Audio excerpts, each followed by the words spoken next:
The first time I saw a suburban HOA try to steal 260 acres of Montana ranch land with a dead man's signature, I'll admit I almost laughed. Not because it was funny, but because it was so unbelievably stupid it felt like satire. And then they built a gate across my road. Yeah, that happened. My name's Dan Horsby. I'm 45, stubborn as a frozen fence post, and I own 260 acres just outside a shiny little development called Beaver Summit. I used to be a forest ranger, back when my biggest problems were wildfires and tourists who thought, "Do not feed the bear," was a suggestion.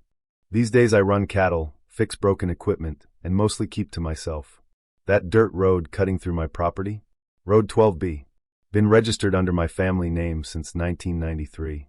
My dad laid the crushed rock himself with a rented cat and a cooler full of warm beer. That road splits off the county highway and snakes a mile and a half through my land before it dead ends at my barn. And apparently that was too tempting. See, Beaver Summit popped up about 5 years ago. Identical mailboxes, identical lawns, houses that look copy-pasted from a real estate brochure. At first I figured they'd stick to bake sales and book clubs and leave the rest of us alone. I was wrong. It started small. Joggers cutting through. Cyclists with kids wobbling behind them. Then SUVs using my road as a shortcut to the lake. One family set up an inflatable pool 20 yards from my cattle fence and blasted pop music like they were tailgating at a football game. I found a Prius parked in my hay field once. You know what I mean? Like private property is just decorative. I posted signs. Big red and white ones. Private property. No trespassing. They smiled. Came back anyway. Then came the bull incident. Early May. I'm tightening fence lines in the south pasture when I hear Hammerjack, 2,000 pounds of muscle and bad attitude, losing his mind. I sprint over and see 2 teenage geniuses buzzing him with a drone. One trips trying to run. Hammerjack plows through the fence and clips him. Not fatal, but it left a gash that looked like a horror movie audition. I called the ambulance myself. Wrapped the kid's leg. Stayed calm. And the HOA response? Not an apology. Not even a thank you. Karen Aldridge, president of Beaver Summit, shows up with the kid's parents screaming about unsafe livestock. Said my fence should be higher if I didn't want children hurt. I asked them what part of private property they didn't understand. Blank stares. So I sued for trespassing and damages. Open and shut case. Judge even said the kid was lucky Hammerjack wasn't in a worse mood. I got about 15 grand for vet bills, fence repairs, and trouble. Felt like justice. For about a week. Then retaliation started. Chicken guts thrown in my driveway. Mailbox smashed twice. HOA meeting minutes suddenly mentioning the aggressive rancher. I became the crazy cowboy gatekeeping nature. I didn't care. I wasn't running for prom king. But then one Thursday morning, I round the bend in my tractor and hit the brakes so hard my coffee hits the windshield. There's a massive metal gate across my road. Fresh paint. Keypad. Cameras. Concrete posts. And a shiny aluminum sign. Private access, Beaver Summit HOA residents only. I just sat there, not angry yet, just stunned, like walking into your kitchen and finding a stranger eating cereal. They didn't call, didn't ask, just sealed off my road like they owned it. So I reversed, went back to the barn and called Earl. Earl Blevins is the only man I know who lost 3 fingers and still rebuilds diesel engines for fun. Former military sapper. Doesn't scare easy. I told him about the gate. He said, "Bring the Kakabota." 30 minutes later, we're standing at the obstruction. I've got a GoPro strapped to the hood. Earl brought beer, not to drink yet, just symbolic. I looped a chain around the center post. Earl climbed into his rusty backhoe. First pull, metal groans. Second pull, crack. Third pull, the whole thing rips free, concrete and all, crashing into the ditch like thunder. I spray painted on what was left.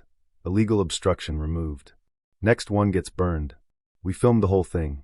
I posted it online under a tab called Land Defense. By midnight, it had 60,000 views. By morning, viral.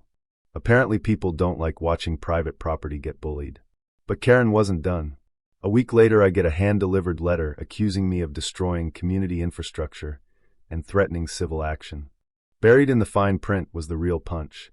They'd filed a motion with the county to reclassify Road 12B as a shared community access route. They were trying to take my road. Let me back up a sec. If a road is used publicly for years, sometimes counties can declare implied access. That's what they were banking on. Manufacturing history. I called my lawyer, Lily Gray, 5 feet of legal artillery. She said, "They're not suing you for the gate, Dan. They're trying to steal the road." That same afternoon, I find a 5-gallon container of used motor oil leaking near my creek. Fresh. Planted. I call the EPA. Agents show up. They know it's sabotage. But still, they issue a temporary land use suspension pending investigation. Can't run cattle near the water. Legal suffocation. Hit from every angle. I didn't sleep that night. By dawn I had a plan. I called Simon, a 25-year-old YouTuber who documents small-town corruption. We set up hidden cameras along the road. Then I baited Karen. Messaged her through the HOA portal, login courtesy of a neighbor who hated her. Told her I wanted to compromise. She showed up in a black Escalade, wearing a blazer like she was testifying before Congress. Inside the old grain shed, cameras rolling, she leaned in and said, real quiet, "Public interest is powerful, Dan. If I were you, I'd stop pulling chains before someone gets arrested. Next time it won't be oil. It'll be a surveyor with a court order." I tilted my head. "You're being recorded," I said. The color drained from her face. 3 hours later the video was live. By morning it was trending under Free the Farmer. County postponed the road hearing. State rep tweeted about property rights. News crews showed up at my gate. Karen went silent. But she regrouped. Filed a full civil lawsuit claiming I destroyed community property and threatened residents. Wanted $32,000 and an injunction against me obstructing community infrastructure. Lily countersued for trespassing, fraud, unlawful construction, defamation, and then Clint, a former county records guy, found the bombshell. The gate permit included a forged signature from a licensed surveyor. Problem? That surveyor had been dead for 2 years. And it got better. Clint found an unpermitted water line running through my property feeding HOA model homes. No easement. Nothing. They'd been stealing water. I cut it clean.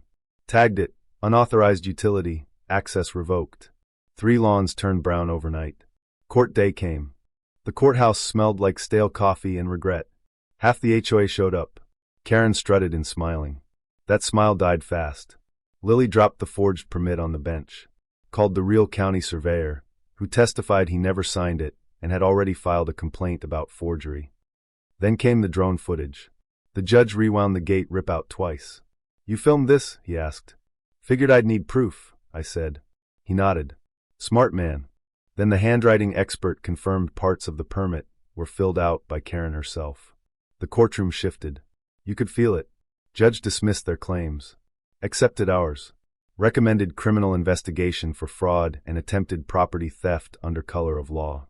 Outside, cameras flashed. I just said, "I don't start fights, but I finish them." 3 weeks later the ruling came in. HOA ordered to pay me $380,000 in damages, emotional distress, interference with property use, illegal construction, legal costs.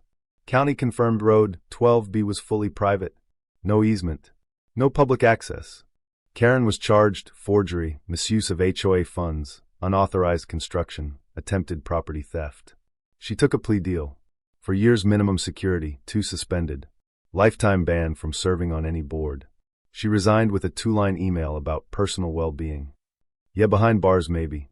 The settlement payments come in monthly, straight from HOA dues. A reminder every 30 days. I didn't buy a new truck. Didn't build a pool. Put money into fencing, well upgrades. Donated 15 grand to the county fire fund, under Karen's name. Sent her a thank you card with a photo of my pasture. All thriving. Thanks for asking. 6 months later Beaver Summit looks humbled. Audits. Oversight. No one eager to run the board. My road. Quiet again. No joggers. No SUVs. Just dust and hawks overhead. One morning I found a rock at my fence line carved with the words, "Respect the line." I set it on my porch. I'm not a hero. I'm just a man who owns his fence and wasn't about to let a committee erase it with paperwork and entitlement. But I'll tell you this, fences don't make you mean.